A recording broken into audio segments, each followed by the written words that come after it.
בסדר, סתם. I've never gone live before, I didn't know what it was. You've never gone live? What have you been doing all these years? Okay.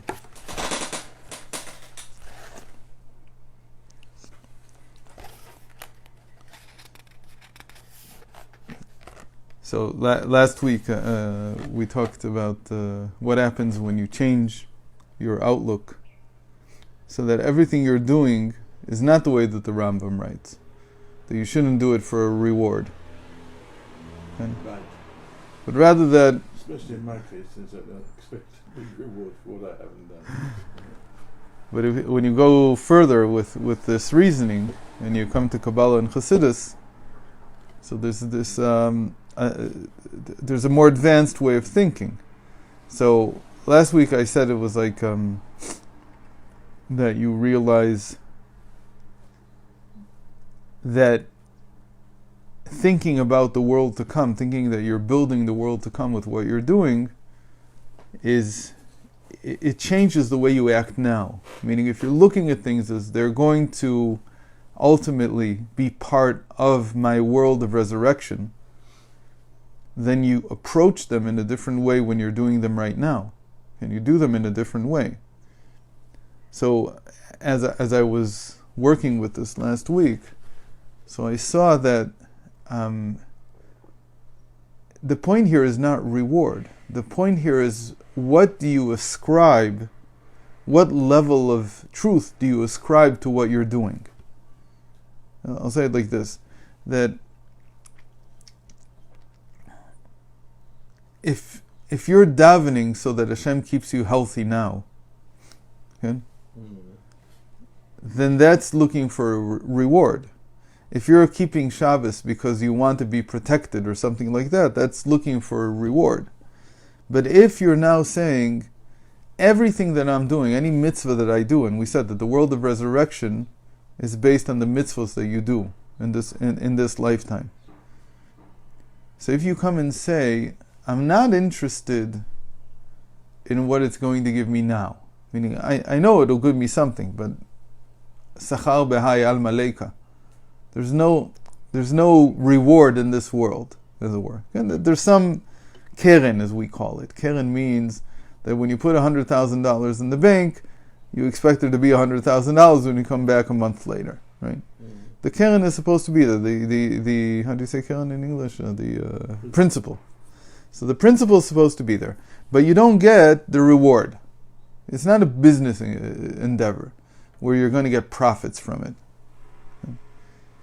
But now, what if you keep Shabbos and you say, when I keep Shabbos, I'm not tapping into the limited aspect of Shabbos here, where there is no reward. I'm tapping into the ultimate meaning of Shabbos, because there is a reward eventually. Where's the reward? In the world to come, in the world of resurrection. And I'm doing it now in such a way that I feel that what I'm building is the reward of keeping Shabbos in the world of resurrection. You can't do that for too long in the sense of expecting a reward, because again, there's no reward in this world. It's not like you're saying, like what the Rambam would be against, is that you keep Shabbos and you say, Hashem, now you owe me $10,000 in my bank account because I did so and so. He says, no, there's no such thing. You do it because it's true. But when you say it's true, what do you mean? Do you mean it's true in the amorphic sense, or do you mean it's true in the eternal sense? This will always be true. This will always stand. This Shabbos that I kept, this Shabbos is eternal. It has eternal meaning. It's built something eternal. If I can connect to that, it's a whole different level of observance. Because I'm now not saying that my actions are passing. I'm saying all my actions are eternal. Now, again, if you're looking for the reward, you'll be disappointed because there's no reward here to be had. But if you're looking for meaning, in the sense of that what I'm doing now is infinitely more valuable because it touches upon an eternal truth, an eternal state, then you're flooded with a feeling of meaning in what you're doing. Do you follow what I'm saying? Probably. If a child goes to his father, Right? a young child, and he says, I'm hungry, give me food to eat. That food is not a reward. That food is what a father gives to a child. Yeah. So why does asking Hashem for health have to be a reward? Why can't it be on a simple level that Hashem gives health? Health is not under the control No, of it is. doctors or physicians. 100%. I'm not talking about things that are not mitzvos. Why can't you ask? You can. You ask for no reason. There's no... It's not quid pro quo. I'm not telling you give me health because I kept Shabbos. That's ridiculous. Give me health because I need to live in this world. That's all. I don't do it. I don't assume that doing a mitzvah will give me health. That's nonsense. There's a million people who don't keep mitzvahs and they're very healthy. They have nothing to do. One's got nothing to do with the other. But I'm saying, what do you expect from the mitzvah? So the way that the Rambam tells you, in a certain sense, you say, I do the mitzvah because it's true. That's it. Why can't you do the mitzvah because that's what Hashem wants you to do? Still, because that's what Hashem wants me to do. That's what I mean, but it's true. It's coming from the source of eternity, from Hashem. I'm doing it because it has eternal meaning. But when you do it just like that, and you're not placing it into a frame that you can refer to, meaning I can refer to this frame called the world to come, the world of resurrection, as an eternal state, and I can imagine myself in that eternal state, and now comes Kabbalah and tells me, or the Ramban and tells me, that eternal state is made out of the reward you get for the actions that you did here. So that gives the actions that I do here a completely different meaning. It's not a meaning in the sense I'm getting a reward in the usual sense, because I'm not getting reward in the usual sense. I'm not, getting paid 2 minutes later, a year later, 10 years later. There is no reward in this world. But just because there's no reward in this world doesn't mean that you shouldn't have in mind that the eternal reward is in the world of resurrection. What I'm saying is that psychologically that changes the way you do something. Think about it. Just try it. But it is still doing it for a reward. Whether you get the chocolate ice cream this week, next week, or the end of the year, it's no difference. Think about whether chocolate ice cream has meaning in an eternal state, in an eternal world. No meaning whatsoever. That's why that's not the reward. You're talking about rewards in this world, which we just said mitzvahs don't give you. The reward in the next world is also a reward. But it's not the reward that the Rambam's against. That's what I'm trying to say. How do you divine this from the Rambam's writing? Because he says it's like when you give a child candy because he learned something, a Mishnah by heart, and then slowly you teach him that you learn the Mishnah because it's important in and of itself, not because of the reward you'll get. So all the rewards that you can talk about in this world are rewards that a person can understand in this world. None of them are eternal. This world, by definition. Teach that to a child. What? Says in Tanya, perhaps you shouldn't be teaching that to a child, even though that's the way the Rabbanim tell us to teach a child. Why not teach them? You have to in the beginning, because how else is a person going to learn?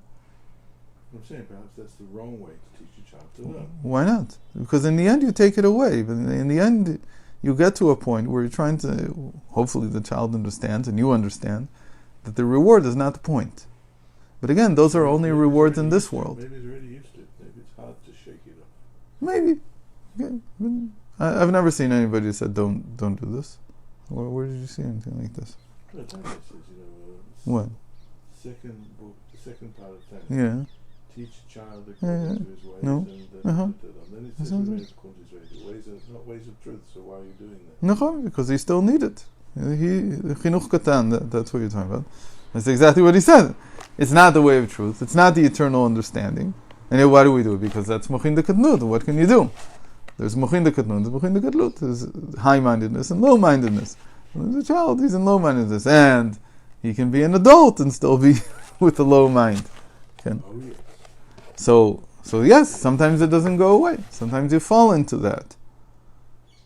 But you understand what I'm saying? Try doing this. Try davening, or whatever you do, and think about it that I am now building the world to come. I'm building an eternal state. I don't have it yet, and I won't have it in this world.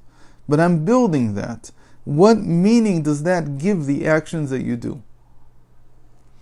And from my experience, what it does is, it's hard to stay in this, stay present in this state of mind, that what I'm doing is I'm building my eternal future.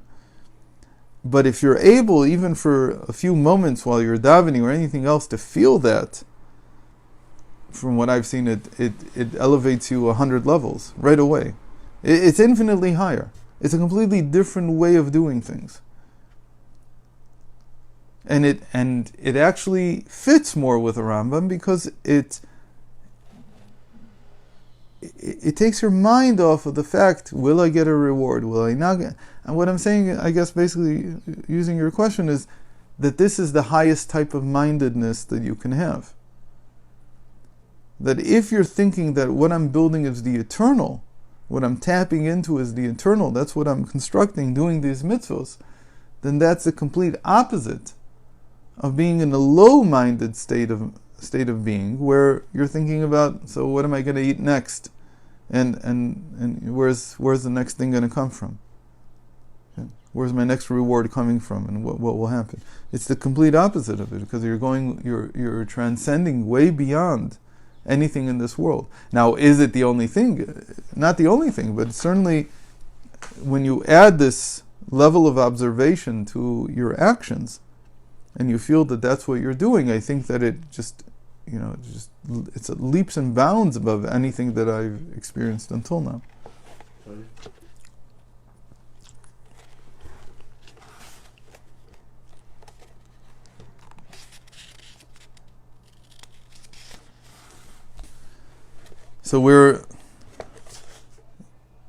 So now he says, again, the question was, why is it that the world of resurrection has conditions? Sorry,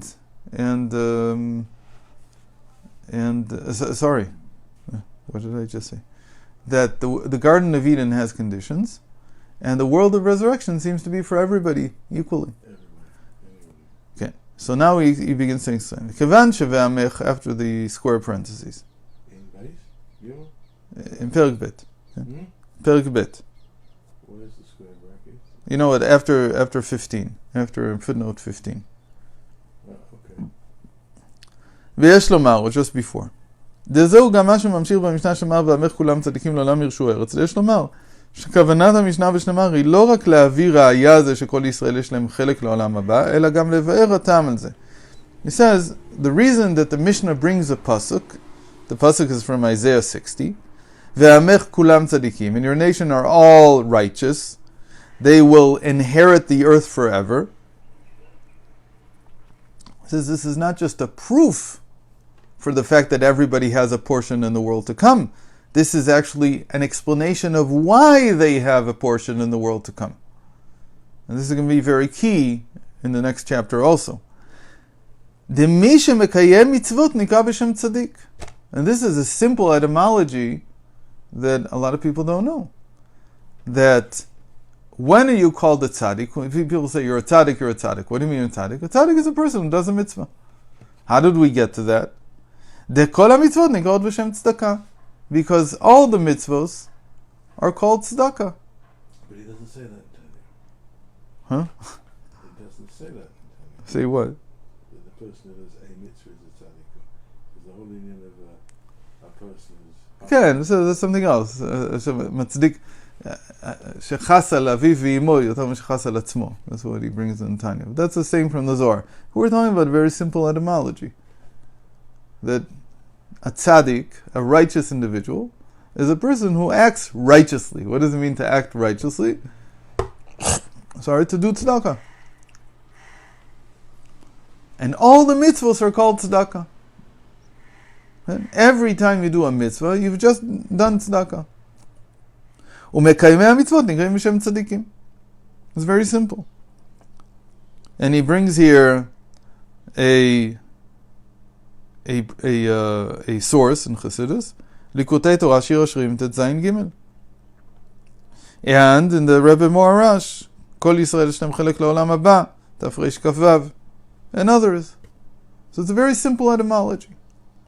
V'chevan she'va'amech kulam tzadikim, and since, what does it mean? Why does the pasuk say? Why does Isaiah say we're all righteous? We're not all righteous. We know we're not righteous, right? A tzaddik, according to the Tanya, is somebody who never ever has even a yetzer hara to do something wrong. We're not like that. He says no. Here we mean tzaddik in the simple meaning. What does it mean? Because we all do mitzvos. Every single Jew does some mitzvah. כן? שכל ישראל, אפילו הפושעים שבהם מקיימים מצוות. ויתרה מזו שהם מלאים במצוות. Even the worst Jew is still doing mitzvahs. And we talked about this, that even if a non-Jew would do everything that a Jew does, it still wouldn't be called a mitzvah. Because mitzvah doesn't mean a good act or a bad act. It means doing it because God commanded me. Oh, so that's exactly what the Rebbe writes. He says, so remember that the Rambam, the reading that we have in front of us is that a person who does mitzvos, the 7 mitzvos of Bnei Noach, because his wisdom tells him, not because Hashem said, because he came to the conclusion that these are good things to do. So the Rambam, the way we have the reading before us until the Cairo Geniza was found, was Velo mechachmeim. He's not even wise. And the Rebbe explained why you can understand it that way. But after the Cairo Geniza was found, this was corrected. And originally it said, Ela michachmeim. He's just wise. But he can't say that he's doing a mitzvah. Because to do a mitzvah, you have to feel commanded. If you don't feel commanded, well, it's not a mitzvah. So a person who keeps 7 mitzvahs, Bnei Noach, is very nice. He keeps them because his mind tells him to. So he's not a chassidu mot olam. He's not a chassid. He's not considered to be a God-fearing Gentile. How do you become a God-fearing Gentile? You have to say, I'm doing what God said. If you don't, so same thing by mitzvahs. We don't give charity because we think it's a good thing. Of course it's a good thing. Everybody in the world understands that it's a good thing. We give it because Hashem told us to give it. We don't keep Shabbos because we think it's a good thing to rest one day a week. We keep Shabbos because Hashem told us to. We don't eat kosher because we think that somehow this is better in terms of diet. Maybe it is, maybe it isn't, we don't know. But what we do know is that Hashem commanded us to eat this way. We certainly don't put tefillin in to check our blood pressure. Okay? We do it because Hashem told us. ויתרה מזו שמלאים במצוות, המצוות שמקיימים ממלאים את כל מציאותם. What does it mean that they're full of commandments? Not that they're in terms of quantity, he says here, but rather in terms of quality. That when he does a commandment, he's completely memale. He's completely in a sense of canceling his own understanding before God's understanding. That's what it means that it fills him. Meaning, he's integrated into him to say that this is the word of Hashem. It doesn't matter what I think. He's mevatel himself at that moment. Lachen לעולם ירשו ארץ. And that's why they inherit eternity, or the earth for eternity. And what's the eternal earth? Eretz HaChaim, the land of life. Shekai el olam haba, and that's called the life of the world to come, the life in the world of resurrection. Omnam al pi ze tzarich lavin ma shemevim b'mishnah gam hemshech hakatuv. So if we just said that this is a reason, this verse from Isaiah 60 is a reason for why you inherit the world of resurrection, because you did mitzvos. So why does the Mishnah quote the rest of the pasuk, the rest of the verse? And what's the rest of the verse? Netzer mata'ai ma'aseh yadai litpa'er. The fruit, or the netzel is like the sapling of my grove, the actions of the work of my hand, which I am proud of. Okay. Why do you need to quote that at the end of that verse? You already said the reason. The reason is because they do mitzvos. Okay. Why do I have to tell me that Hashem takes pride in the Jewish people? What's that got to do with anything? והרי זה שישראל הם נצר 200 מעשה ידיו של הקדוש ברוך הוא מצד עצם מציאותם עוד לפני שמקיימים מצוות. It says, the fact that they're a sapling in my grove, the fact that I take pride in them, says the Rebbe, is not because they do the mitzvahs. It's not related to the mitzvahs. I don't take pride in them because they listen to me. I take pride in them because of who they are, even before they listen to me, even before they do my commandments. This is a big chiddush. Mitzad etzem mitziutam, just by their very being. So there's a reward for walking to shul with each other on your hand. You're not actually done. You don't even have to walk to shul. You stay at home. Walking in inverted commas with intention of inverted commas. No, even no intention. Nothing.